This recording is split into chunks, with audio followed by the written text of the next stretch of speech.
विषय प्रारंभ होता है।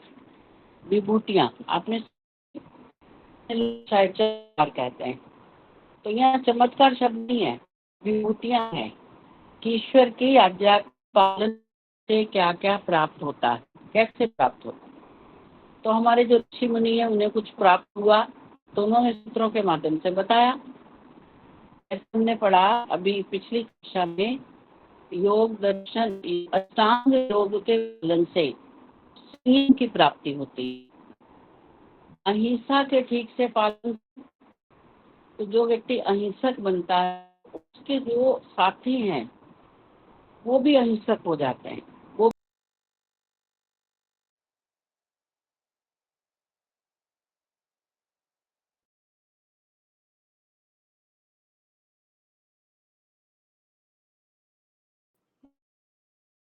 कौन सा पेज है? 243। ठीक है, 243 ना? हाँ 243, 43। ठीक है।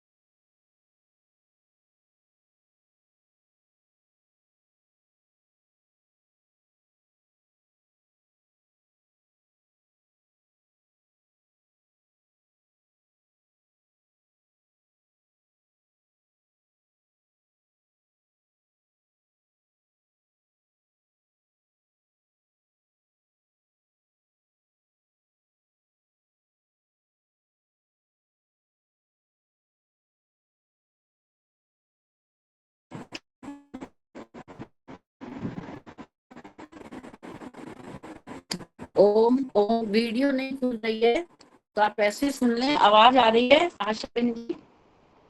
अच्छा ठीक है ठीक है ठीक है।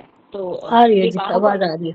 ठीक है। आज ना बार फोन कट रहा है, का कर रहा है अपने आप ही, तो ये वीडियो तो खुल ही नहीं रहा है, वीडियो नहीं कट रहा है, उसके साथ कट भी जाएगा।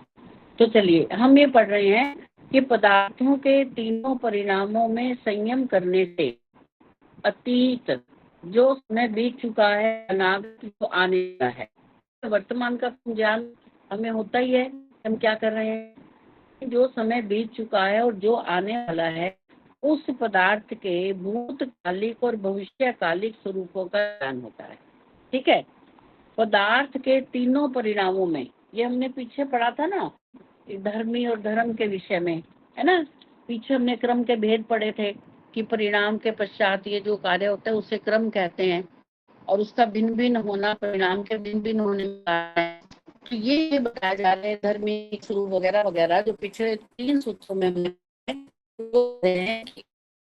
इन परिणामों में ठीक प्रकार से उसको जानते भूत और भविष्य के संबंध में ज्ञान प्राप्त होता है। तो कितना ज्ञान प्राप्त होता है, कैसा ज्ञान प्राप्त होता है, इसको हम आगे पढ़ेंगे। परिणाम वाले पदार्थों के तीनों परिणामों में संयम करने से उन पदार्थों के भूतकालिक और भविष्यकालिक स्वरूपों का ज्ञान प्राप्त होता है। अब आइए एक बार इसी पृष्ठ पर नीचे विशेष लिखा हुआ है, तो उस विशेष को हम पढ़ते हैं, फिर उसके बाद आगे बढ़ेंगे। योग दर्शन के तीसरे पाद के 16वें सूत्र से विभूतियों का विषय प्रारंभ होता है। विभूतियों के विषय में अनेक मतभेद हैं। किसी भी विषय में प्रत्यक्ष आदि प्रमाणों से परीक्षा करके सत्य और असत्य का निर्णय करना आवश्यक है। महर्षि स्वामी दयानंद सरस्वती जी ने सत्य और असत्य की परीक्षा करने के लिए 5 आधार माने हैं। इसको एक बार हम पुनरावृत्ति कर लेते हैं, क्योंकि इसको हमने सत्यार्थ प्रकाश में भी पढ़ा, और भी अन्य अन्य जब जब प्रसंग आए कि सत्य और असत्य के परीक्षा की कसौटी क्या है, तब भी हमने इसको पढ़ा था। आज फिर एक बार इसका विषय है, तो विषय के आधार पर हम इसको एक बार पुनरावृत्ति कर लेते हैं। इससे पूर्व ये प्रसंग यहाँ पर क्यों आया है वो उसको समझ लीजिए कि ऋषि ने कहा कि जिसे विभूतियां कहा जाता है, विभूतियों का मतलब है प्राप्ति, कि ईश्वर के मार्ग पर चलने से क्या क्या प्राप्ति होती है, ऐसा। तो जो विभूतियां हैं, उन विभूतियों के विषय में भी अनेक मतभेद है। ईश्वर के मार्ग पर चलने से जो मार्ग बताया गया है, उस प्राप्त करने से वो प्राप्त होता है, नाम होता है, क्या वास्तव में आता है या नहीं, क्या वास्तव में वो सत्य है या नहीं है।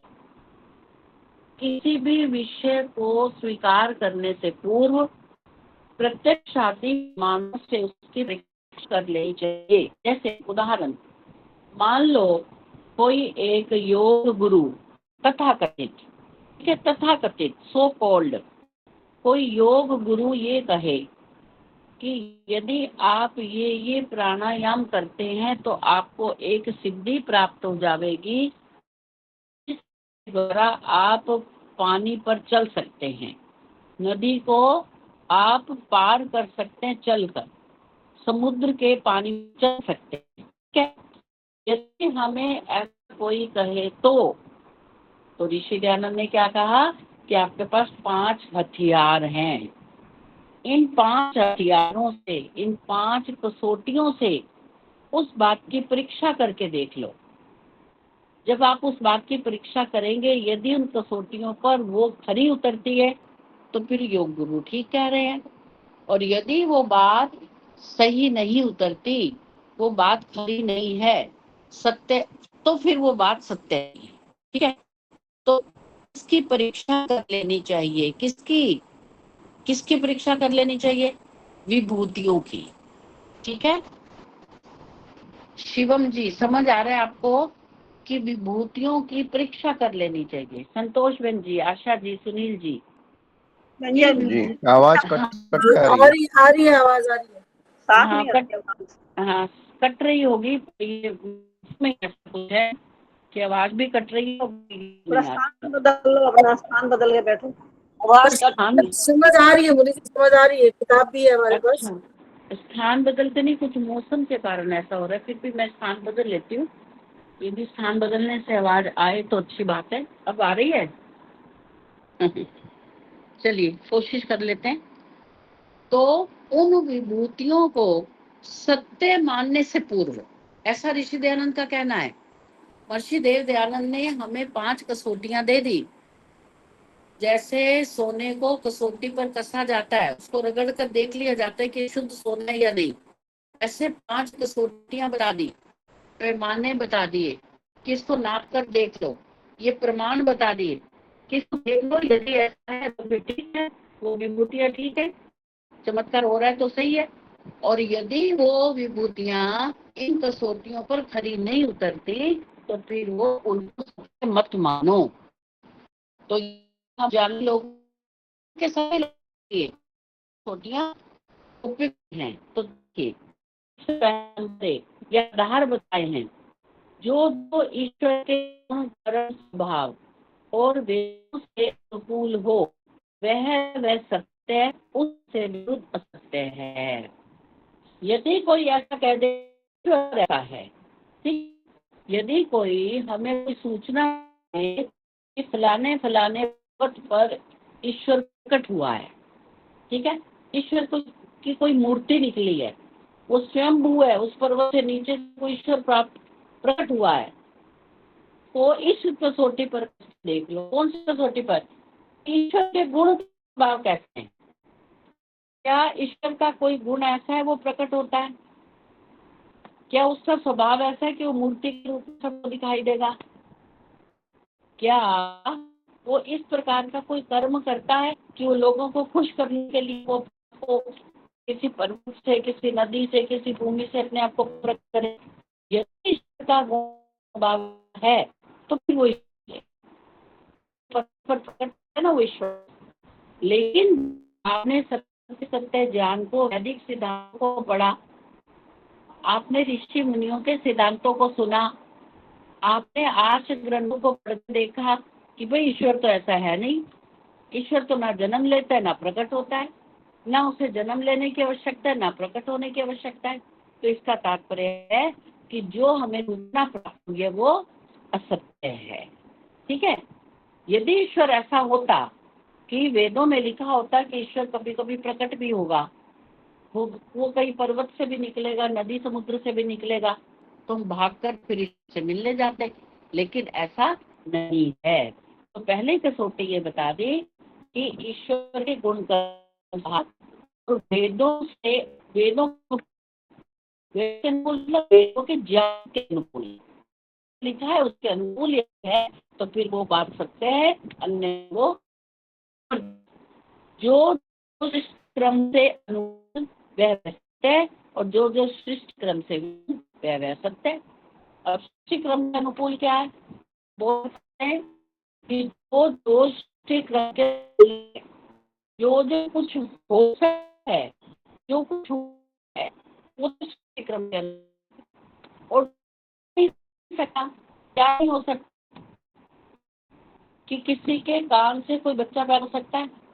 नहीं हो सकता। सूर्य को अपनी मुट्ठी में बंद कर सकते हैं? नहीं कर सकते। क्या बाण नहीं?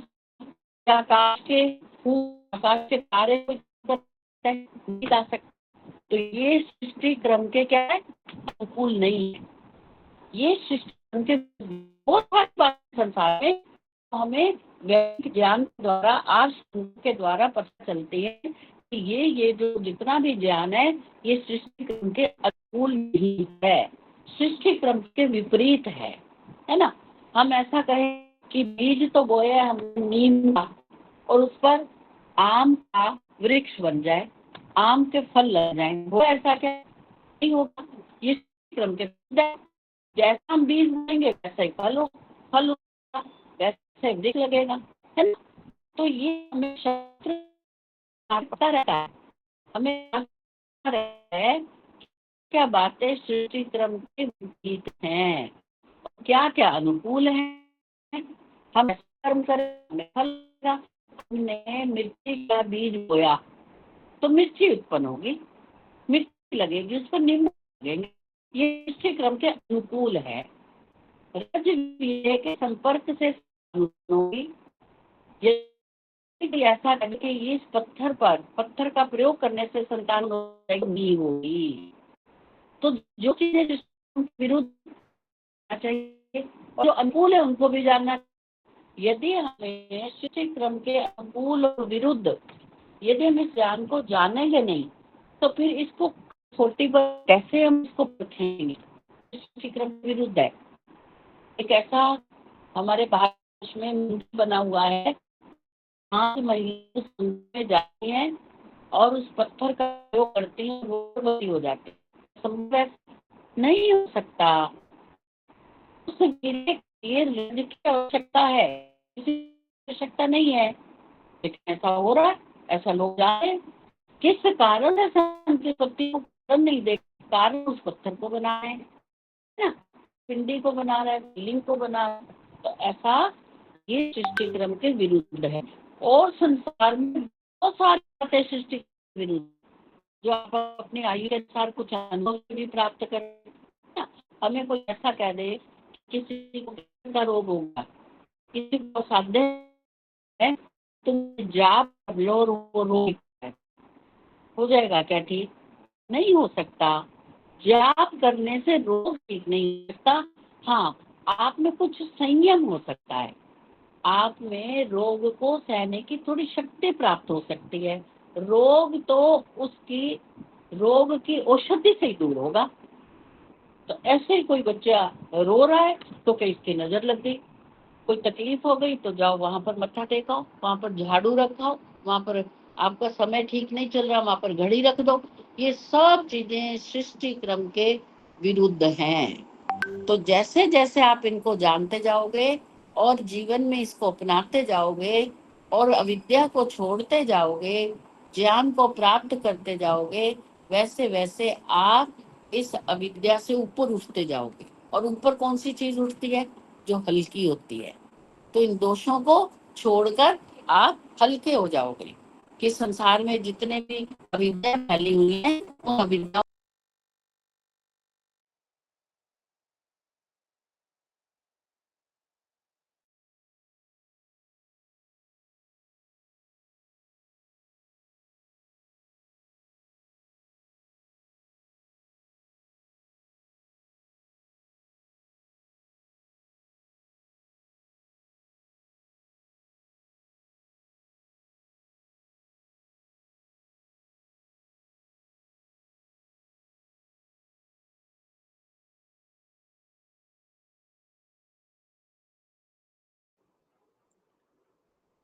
मुन्नी की आवाज नहीं आ रही। मुन्नी जी लेफ्ट हो गए, आ जाएंगे।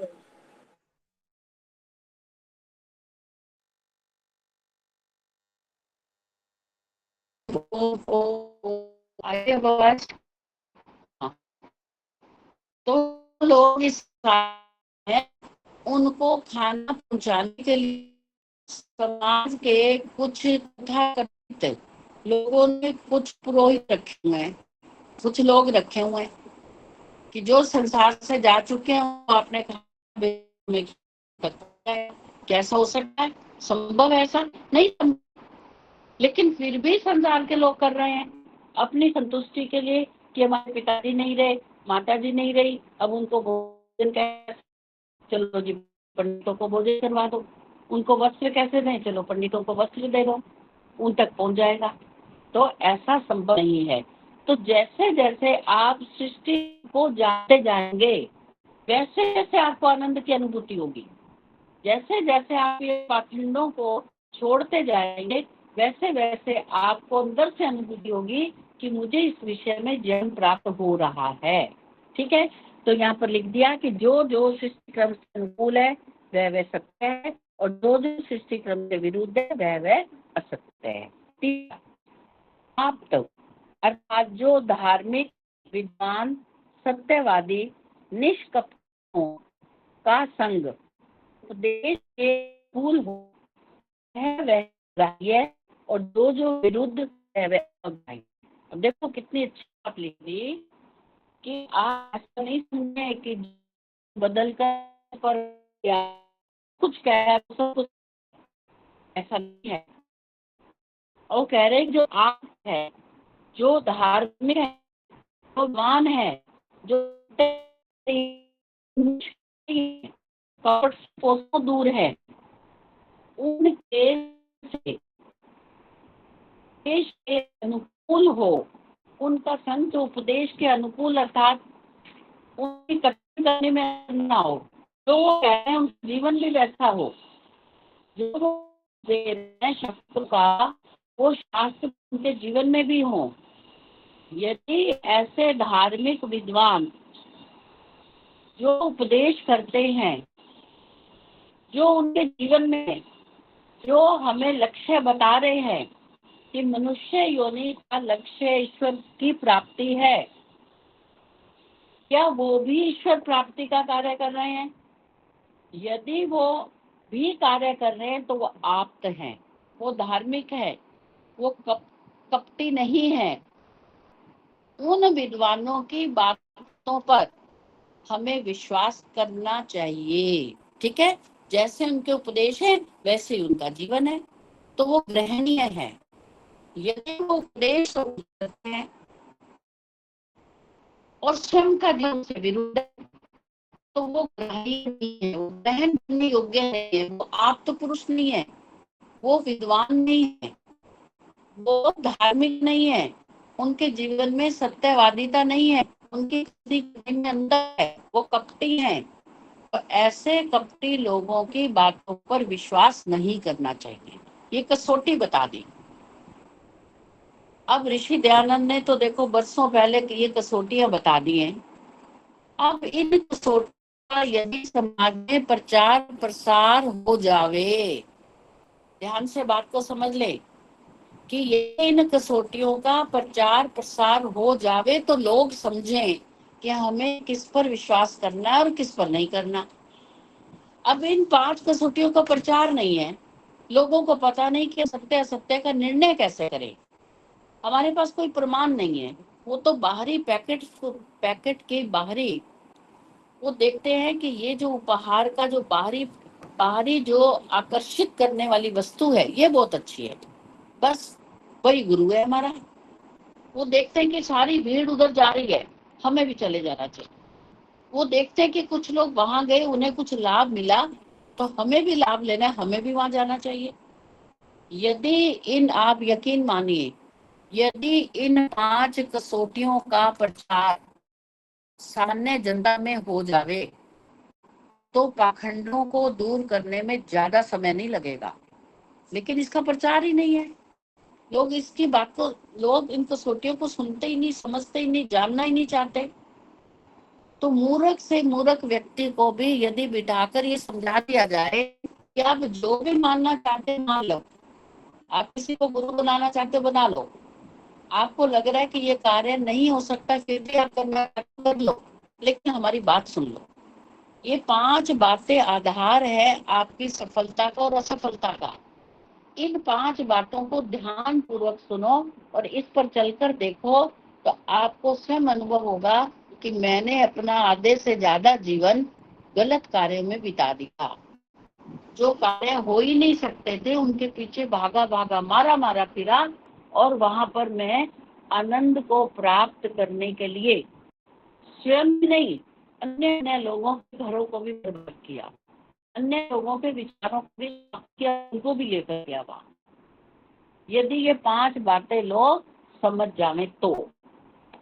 चलिए चौथा, अपने आत्मा की पवित्रता विद्या के अनुकूल, अर्थात जैसा अपने को सुख प्रिय और दुख अप्रिय है वैसे ही सर्वत्र समझ लेना कि मैं भी किसी को दुख सुख दूंगा तो वह भी अप्रसन्न और प्रसन्न होगा। ये देखने में सामान्य सी बात लग रही है, लेकिन बड़ा गहरा अर्थ है इसका। तो ऋषि दयानंद लिखते हैं कि दूसरे के साथ आत्मवत व्यवहार करना। आपकी आत्मा सुख चाहती है और आपकी आत्मा को किस किस चीज से सुख मिल रहा है, तो दूसरे की आत्मा भी ऐसा ही सुख चाहती है। आप अपनी आत्मा को पवित्र और शुद्ध समझ रहे हैं, और पवित्र और शुद्ध आत्मा क्या चाहती है, क्या विचार है, क्या आत्मा को विद्या की प्राप्ति, विद्या के अनुकूल, क्या वो तपस्वी, क्या वो ज्ञान से अपने लक्ष्य को प्राप्त करना चाह रही है, ये संसार के साथ जुड़कर ही आनंद ले रही है। हम अपने आत्मा को ठीक प्रकार से जाने, समझें, विचार करें। जब हम आत्म विषयक ज्ञान को प्राप्त करेंगे तो हमें पहली सफलता तो तभी मिल जाएगी कि हम, अर्थात हम आत्मा, और आत्मा जिस शरीर में विद्यमान है वो 2 चीजें हैं, एक नहीं है। तो हमारा ज्ञान, सामान्य लोगों का अज्ञान आत्मा शरीर की, इस अज्ञानता के कारण भी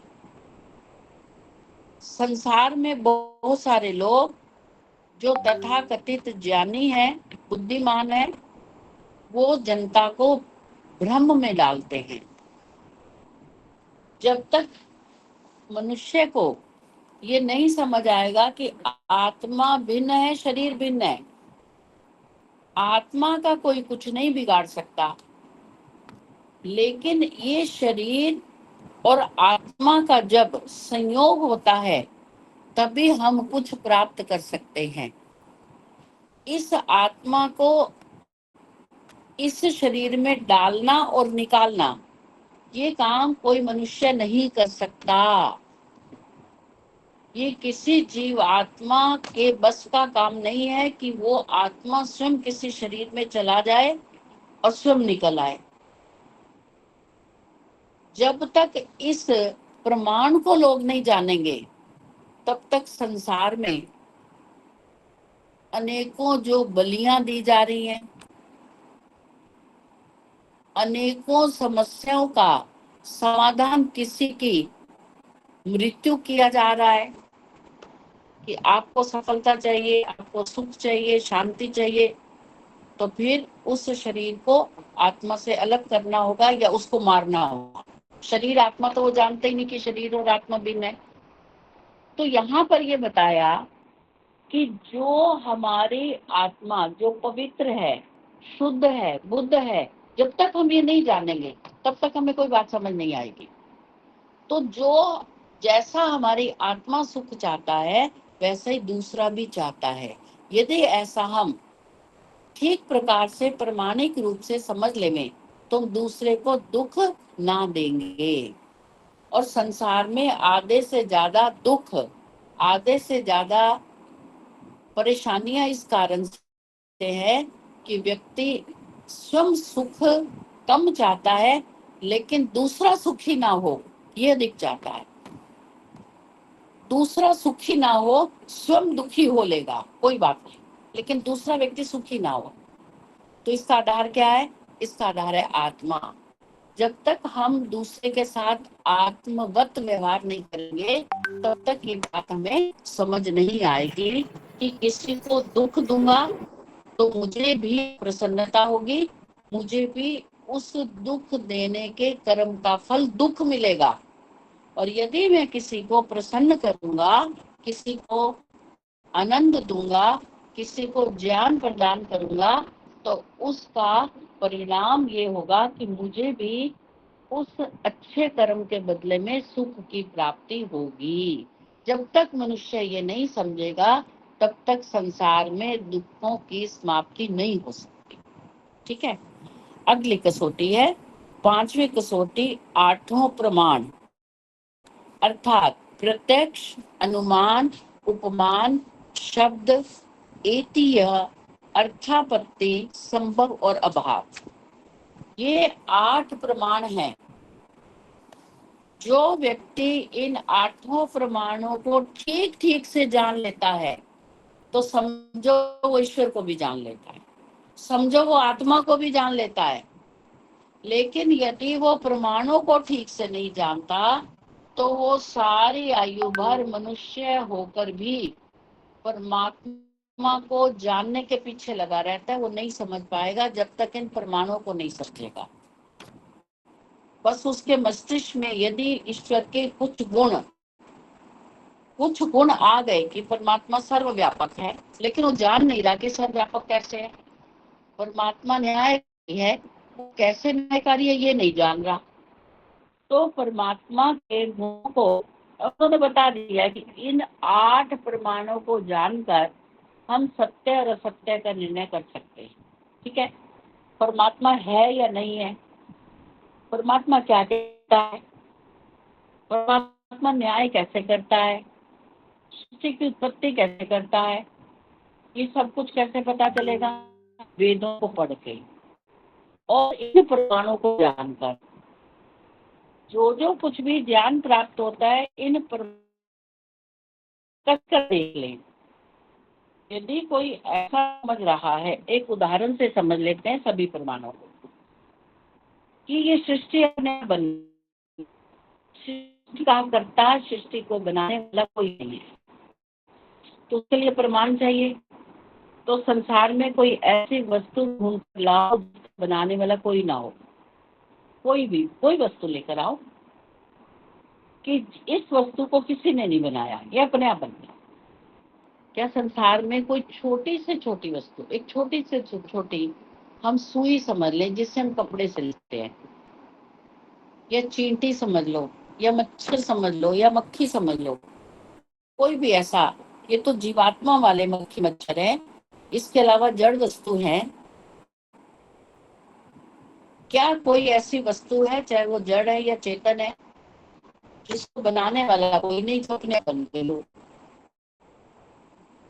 यदि कोई ऐसी वस्तु है तो उसको प्रमाण लाओ, वस्तु लेकर आओ। ऐसी वस्तु नहीं है तो इसका मतलब है कि संसार में शुद्ध से शुद्ध पदार्थ, लघु से लघु पदार्थ के बनाने वाला कोई है। हम जानते तो ऐसा नहीं कि वाला कोई नहीं, हम अज्ञानी तो संसार में सब लोग अज्ञानी हैं, हम अविद्या से ग्रस्त हैं तो जानते हैं कि पदार्थ को किसने बनाया। तो जब हम प्रमाणों से इस बात की सिद्धि करेंगे तब हम सत्य असत्य को, ईश्वर को, आत्मा को, प्रकृति को, व्यवस्था को, वैदिक ज्ञान को, फिर धीरे धीरे हमें समझ आना हो जाएगा। तो इन 8 प्रमाणों का प्रयोग करके हमें सत्य असत्य को कसौटी पर कसना है, दोनों को कसना है, एक को नहीं। जो सत्य, जिसको हम सत्य समझ रहे हैं उसको भी कसौटी पर कसो कि इस संसार को बनाने वाला कोई है, ईश्वर है। तो कसौटी पर कैसे कसेंगे कि कोई में ऐसी वस्तु बनाने में कोई ना हो, यदि संसार की छोटी से छोटी आने वाला है, इतने बड़े ब्रह्म बनने वाला कोई हो, बस कोई परमात्मा है, कोई ईश्वर है। तो इसको करेंगे कि परमात्मा ने इस सृष्टि को बनाया, सृष्टि बचा। क्या कोई जीवात्मा ये कार्य कर सकता है? तो संसार में कैसे जीवात्मा को ढूंढो, कोई ऐसी जीवात्मा जो इस संसार की रचना कर सके। तो जब ढूंढा सब जगह तो ऐसी कोई जीवात्मा नहीं थी, कोई पुरुष नहीं था, कोई महापुरुष नहीं था। सबके अपने अपने सीमित दायरे थे। परमात्मा का कोई सीमा नहीं है, कोई सीमित दायरा नहीं है कि परमात्मा के यहाँ से यहाँ तक सीमा है। तो परमात्मा ने इस सृष्टि की रचना की, सब जड़ चेतना के पदार्थों को बनाया। जड़ पदार्थों को ईश्वर ने बनाया, लेकिन चेतन पदार्थों को कैसे बनाया? चेतन पदार्थों को बनाने के लिए क्या किया? कुछ ऐसी व्यवस्था कर दी, कुछ ऐसे नियम बना दिए कि इन नियमों के आधार पर ही चेतन से चेतन उत्पन्न होगा। कैसे उत्पन्न होगा? आत्मा से आत्मा नहीं, जिन बोले कि एक आत्मा से दूसरी आत्मा उत्पन्न होगी। शरीर, रज और वीर्य के मिलने से एक चेतन शरीर उत्पन्न हो, एक शरीर उत्पन्न होगा जिसमें आत्मा के आने से वो शरीर चेतन हो।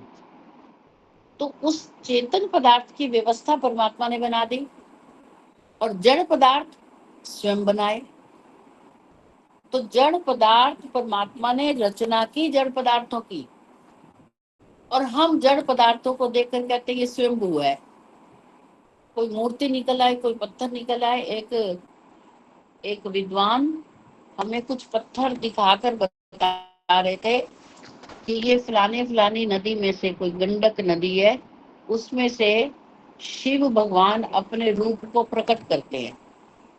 तो शिव भगवान के 100 रूप हैं।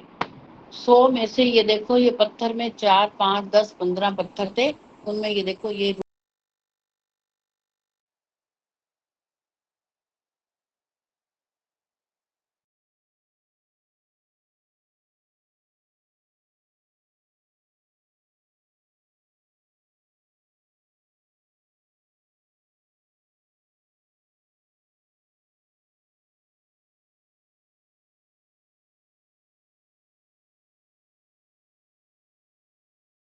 बार बार बंद हो रहा है। चलिए, तो ऐसा है नहीं जैसा संसार में प्रचलित हो चुका है।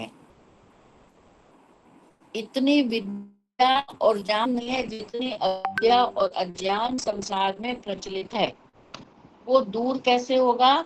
तो हमें ऋषि दयानंद ने बताया कि इन 5 कसौटियों पर जब हम प्रत्येक सत्य सत्य को अच्छी प्रकार से जान लेंगे, तब हमारे पास जो प्रमाण सहित जो निर्णय आएगा, जो सत्य आएगा, बस वही प्रमाणों पर कसा हुआ सत्य है।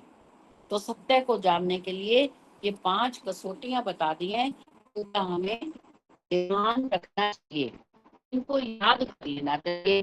जब भी हमारे समक्ष सत्य सत्य का निर्णय करने का कोई सामने हमारे उपस्थित हो, तो हम इन 5 कसौटियों को याद कर लें, प्रमाणों को स्मरण कर लें और उनको याद करके उन पर कस के देख लें कि क्या सत्य है और क्या असत्य है। आगे चलते हैं। इन्हीं 5 कसौटियों के द्वारा योग के नाम से प्रचलित विभूतियों के विषय में सत्य और असत्य को जानने और जनाने का प्रयास किया जाएगा। यदि सत्य और असत्य के निर्णय में त्रुटि हो गई हो, तो प्रमाणों से सिद्ध होने पर उसको स्वीकार किया जाएगा। देखो, बिल्कुल स्पष्ट लिख दिया कि ये 5 कसौटियां क्यों बताई हैं कि ये जो विभूति शब्द है उनको इन कसौटियों पर, इन प्रमाणों पर कसा जाएगा। यदि प्रमाणों पर वो खरे उतरे तो वो सत्य है, यदि प्रमाणों पर खरे ना उतरे तो फिर वो असत्य है। असत्य का त्याग कर देना चाहिए, सत्य को ग्रहण करने और में रहना चाहिए। चलिए अब चलते हैं। 3 संयम करने का फल पढ़ चुके हैं, वैसे फिर इसको रीडिंग कर लेते हैं।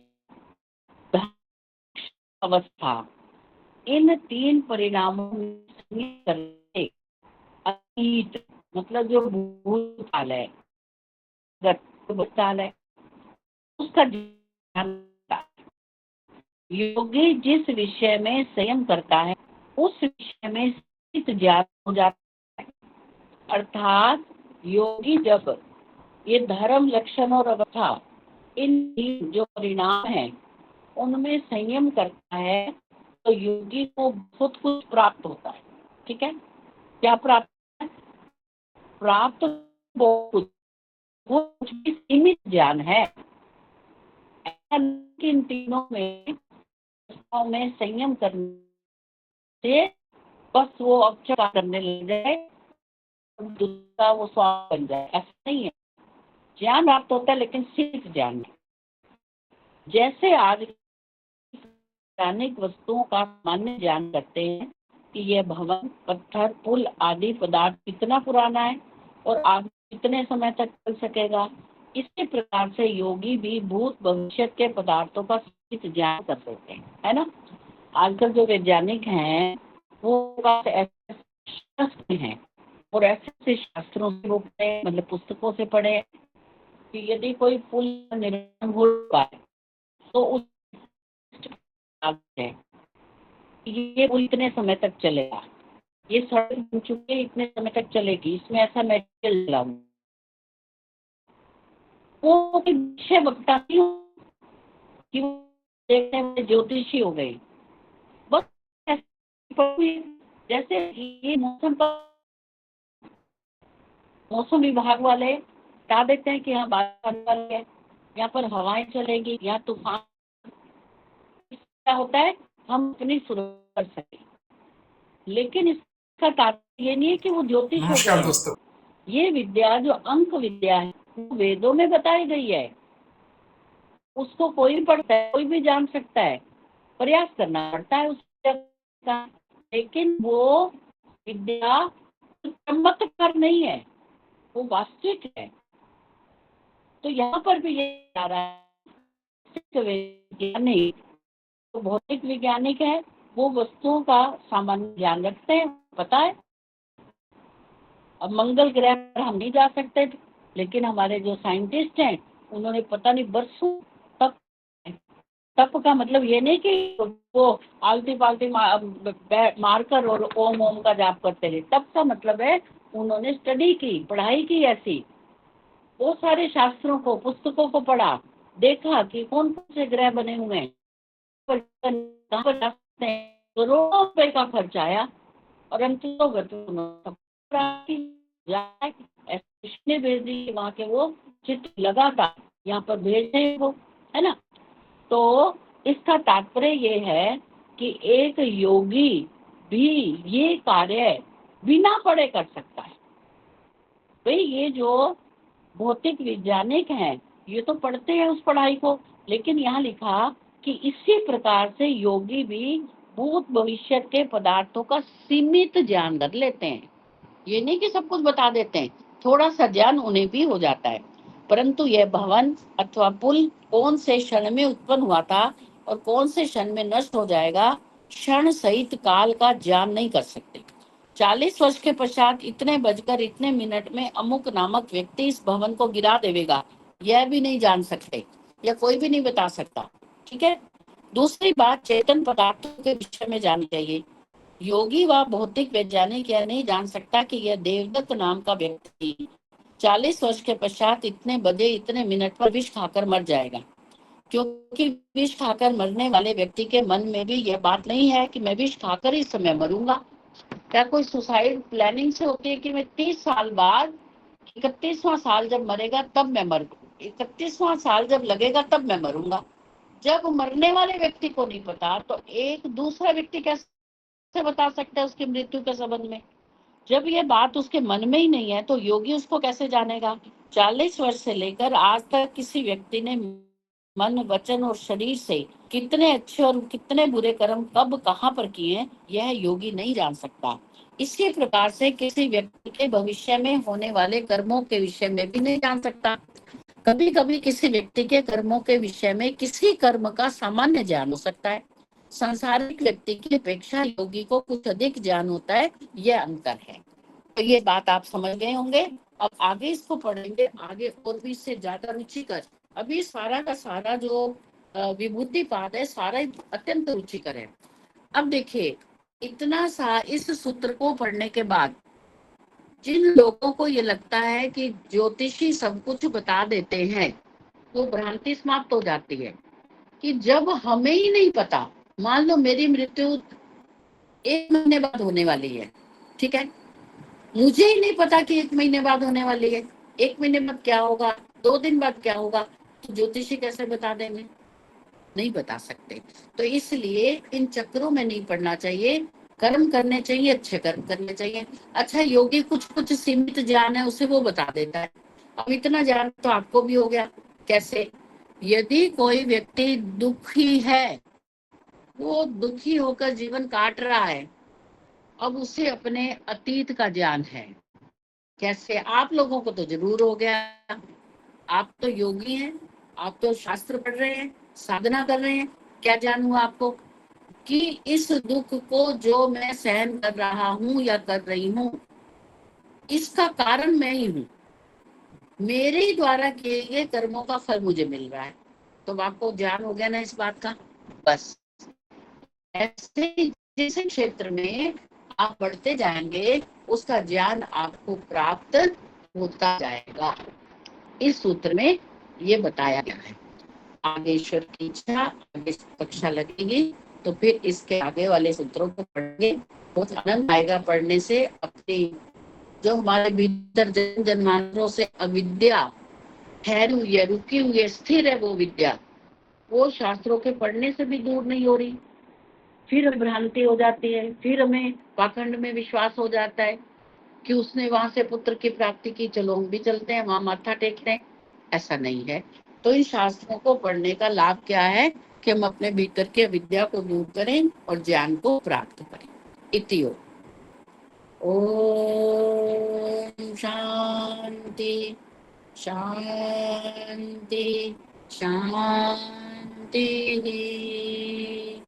परम पिता परमात्मा का धन्यवाद, आप सबका धन्यवाद। सबको सादर सप्रेम नमस्ते जी। शुभ रात्रि।